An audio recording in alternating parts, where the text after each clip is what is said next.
How do we create social innovation model? What does it mean? Where do we start? What do we need? So we're gonna all think together throughout. So whatever you guys are sharing with us, it will help us to understand what it means to create a social innovation.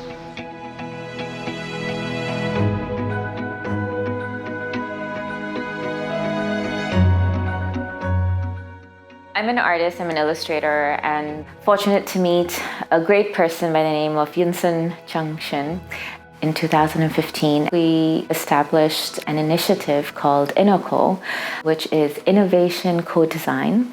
The idea was to create collaborations on projects dealing with social issues and to therefore contribute in a way to society through service projects or facilitating youth programs. Question was asked of us when we started with InnoCo, how can a designer and artist bring about social change?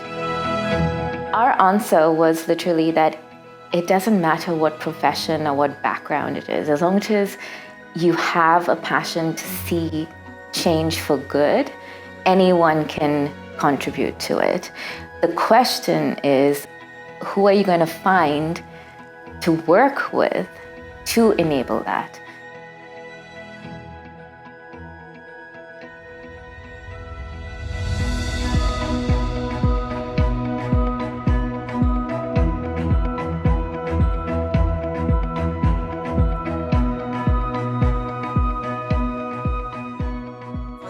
Namaste to all of you. It's me, Jigan Bhusal originally. I'm from Dang district. It's 500 km western from Kathmandu. My name is Sanjana Varda and I'm from Changanarain. I am Anusa Nirona and I am from Kakarvita, Zapa. I am Subodh Pandey. And Jyoti Tangri. Hi, this is me, Pragya Bhattrai. Ladies first. Hope for the best and best will come. Enjoying and learning lots of things. Be good, do good, see good. We are here for innovation and cooperation. Thank you. Let's learn and enjoy also. Thank you. So we decided to go to Nepal for a couple of reasons. So first of all, in 2015, we were thinking up of InnoCo and the idea of these workshops. Nepal was faced with a devastating earthquake.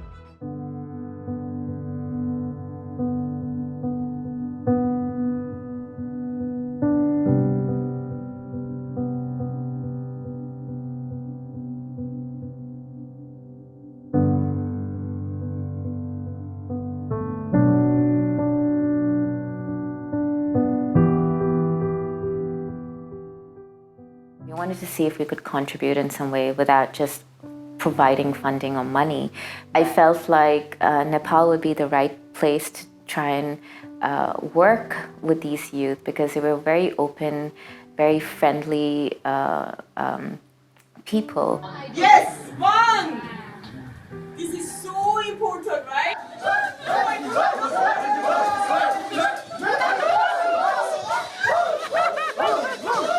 So when we landed in 2016, we literally had 3 weeks. Like, we didn't really plan our 2016 trip, but Yunsun and me were sitting and we were like, okay, there could be an opportunity. Let's just fund ourselves. Let's at least go do some ground research to see if we can do this there.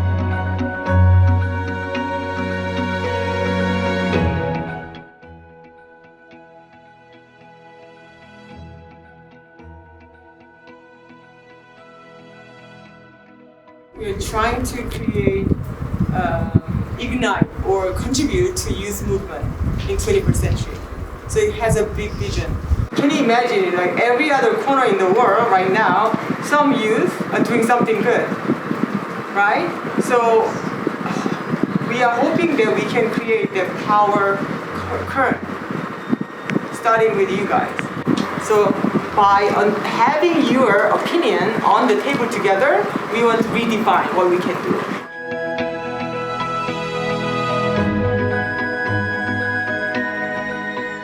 You're building a hero, right? That's you. And then you are going to build your hero the way that the hero can fight against the evil force, right? The hero's journey was really assembling with Lego pieces, being creative of who they saw themselves as a little hero. What kind of strengths do they have? What kind of armor did they need to protect themselves from the forces out there? And they created their own little animated stories. I help the one who are helpless, and as you can see, my hero arms is rotatable. So, and this is a bullet fire. It will like fire. And look at the eyes. It's pretty intimidating. Would you be intimidated? Like I'm so scared.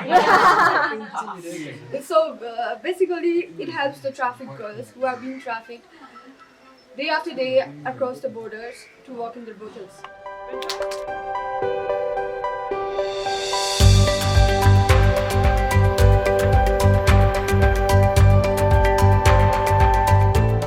2016, it enabled us to see what were the strengths of the program and what were the weaknesses. And then it also engaged the conversation as to, okay, if we leave, how can you guys carry on, right? Because this is again about you. So we had the conversation of them forming their own collective, something called Nepal Youth Connect, NYC. And they kind of just tried to keep everyone in touch and tried to organize a few more kind of sessions.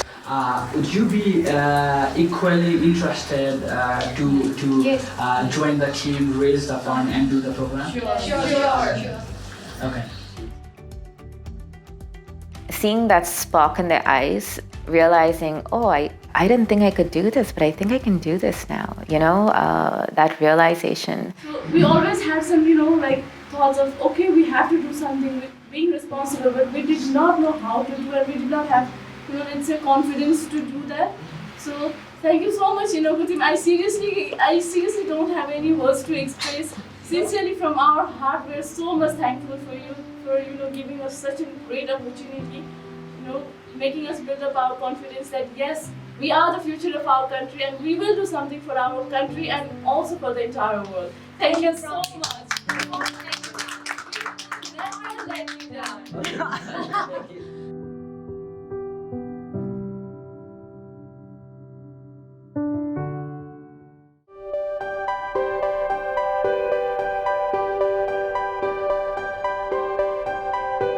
In the summer of 2017, NYC said that, would you all like to come back? We'll try and find some places, some locations, then we'll try and figure out how we can campaign this to the youth so they can apply, because it would be another 9-day boot camp. So this became a full-fledged program. We needed to collaborate with people in the expertise of social innovation business to problem solving for certain project ideas that might come through. So there are a lot of other variables that needed to come. It wasn't just Yunsun and me now. We was now the participants becoming the kind of facilitator or organizers of what they had already experienced the year before. This is the first day and I would like to welcome you all to the UNC Bootcamp 2017. I hope you have a fabulous 9 days which will turn out to be productive for you, for the society and eventually for the whole world. They lit a diya to kind of symbolize the beginning of something new and something beautiful that's going to happen. The Nepalis have these beautiful sashes that they use to welcome people or they give to people on their voyage or their journey forward, because it was almost like they invited us back to Nepal and this was their way of saying thank you and welcome back. But it definitely went both ways. We were more excited to be back, and I think Yunsun and me almost consider Nepal home now.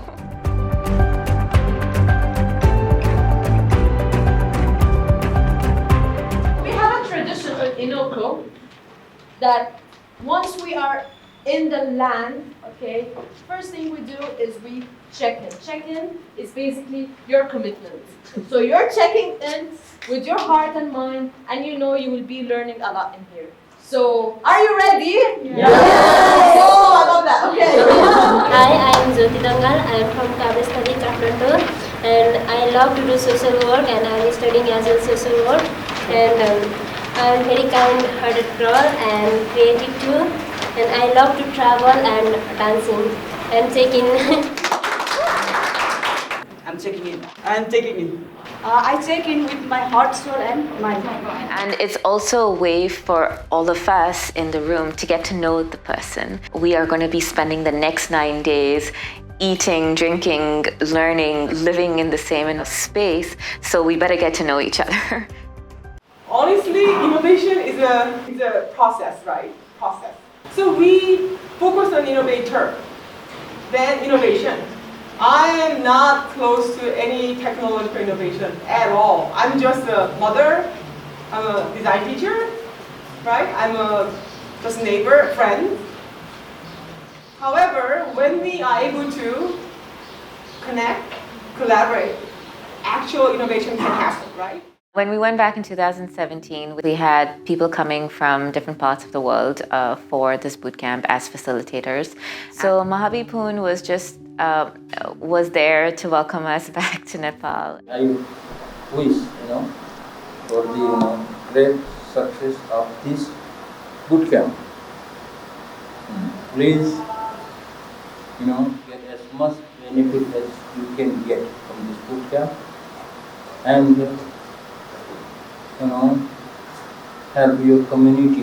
You have to build better community, and to build better community, we have to learn how to become innovative and how to do things differently.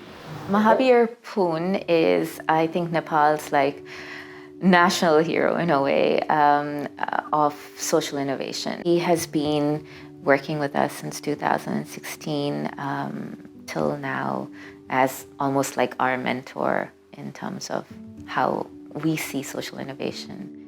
Robert Ferry is a US-based designer. He's contributed in a way to our program by coming in and working with the youth on kind of solving from an engineer point of view or from a technical point of view some of the ideas that they might have. And the most important thing is to listen, understand, and don't try and force ideas on yourself, because sometimes they just bubble up naturally when you least expect it. And we recognize that on Sunday we're going to be condensing the entire process of what some people do over their whole lifetime. So, but it's just an exercise. It's just to get your juices flowing. The qualities of innovators are first, risk taker. Don't care what is happening, what people think about. Martin Ray is that spark.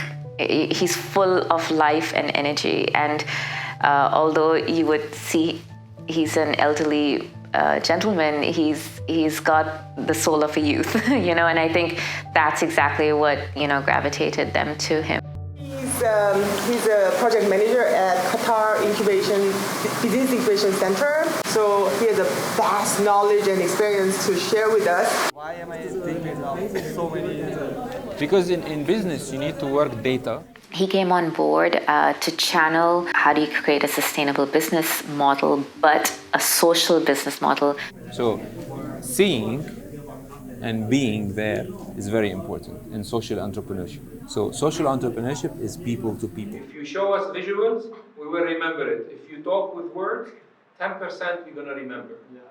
So this is what Amin was trying to work with the youth, how they plan for it, how they also foresee problems that might arise. What do they already have in terms of resources, in terms of connections, in terms of networking that they can utilize to help grow that. Amin definitely got them to structure their thoughts more fluidly. I've seen tremendous difference, progress you've made. Congratulations, all of you.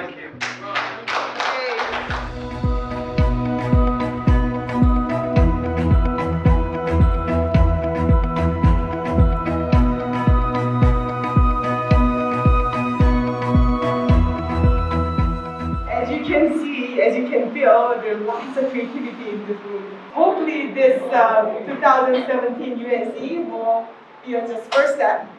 And with the amazing entrepreneurs that we have discovered, we would like to continue this journey. So we don't have to reinvent the wheel.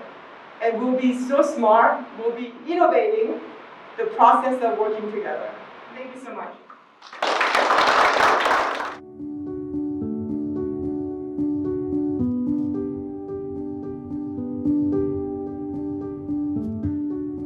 So when we decided to go back in 2018, we decided to go in light of creating this documentary that it would probably help us complete that journey of the youth from a boot camp stage or from a learning stage to doing something in their community with what they learned. It's been a long time that we have not seen each other.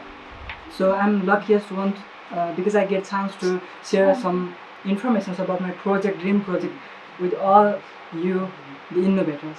It's an integrated project for quality education. Rolpa is far away from Kathmandu and it's one of the marginalized and really underdeveloped districts of Nepal. We accomplished our project by executing all the programs over there in these schools, and in account of our initiations, government has been working to change the academic school infrastructure over there. We feel we are the luckiest one because we got chance to receive the eternal love and appreciation of inhabitants of Rolpa. Okay, everybody, namaste and good afternoon to everyone. This is my dream project based on the education which provides the free of cost basic education to the women of underprivileged community. My project name is the Sahasi. Sahasi is the Nepali name, and in English it is called the brave woman. So I am trying to all of the women to be a brave woman through the education. So because I believe if a woman can be empowered, then every woman should get proper education. There was a woman who is uneducated, and for the first time she received her saved money from the bank with the help of her own signature. Because in the previous day she used to do thumbprint, but for the first time she get her own money with the signature, and she is proudly sharing her own experience, and that is the biggest achievement of this project. I think so. I have got so far. My name is Anusha Mirola, and currently I am working as an educator back in Bootcamp UNC 2017. I pitched an idea related to children education. So I thought of working in some organization related to education. First of all, sharpen up my skills, and make myself more capable enough to execute my own plans. That's why I choose to work in this organization. So from my part, I led a public speaking session based on the idea we pitched back in UNC 2017, and it was a huge success. So I would not say 100%, but I think you can also observe me how was I back in UNC 2017 and how am I today. It has ramped up to if I was in level of 10%, I feel I am in 60 to 70% now. That was amazing just to hear you after almost 10 months. This also goes to show you everyone's at different stages and everyone needs to be at different stages, but you'll also hopefully have learned what each of y'all are proposing to do. Some of y'all are closer together, some of you are further away in physical and communication contact, but now at least it gives you the opportunity to understand what everyone is doing. So how can you contribute? So this is, you guys are mentors yourselves, okay, to help each other. It's not just looking at the people who are out there doing things already in the industry. You guys have to support yourselves, okay, with each other's help. They were really kind of making progress. And Sajana is one person that I'll kind of highlight only because of what she said. She said, I am going to do this, at the end of 2017. And what she did was she was able to bring in some funds to set up her homestay in her home village. And she spoke to a young girl, to say, you could work with me and we can do this together, and then bring in more women who do need the help. So the homestay would act almost like a source of income for y'all, but would also act as a way to support your needs collectively. And we visited her homestay, and we were very fortunate to meet the women that have been helped in a very short amount of time of having this homestay. She is Dasamaya Tamang. She runs this homestay. Before the homestay, Champok Namuna Home, she used to work in the agriculture, only agriculture. But after the homestay, she has earned some little amount to support her family and the groceries. So it has changed her life. Having been in the same room as some of these women, you really get the understanding that Sajana has really empathized with these women. So it was very beautiful and it was very humbling to see that tangible point in Sajana's journey to have reached. And we can just hope that it goes forward in many and so many different ways.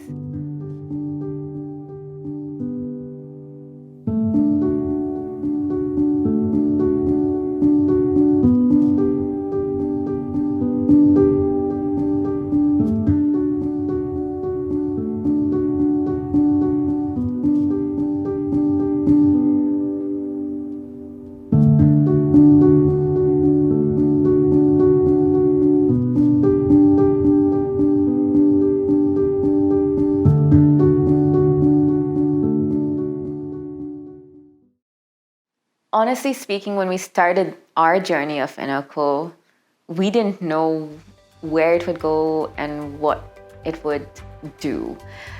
We were just going by how one action led to another action, and that kind of grew. There was a vision of working with youth so they could tackle social problems in their communities at a very bottom up level and hopefully engage them enough that they could see that they could be the change, that they didn't need someone else to come in and be the change for them.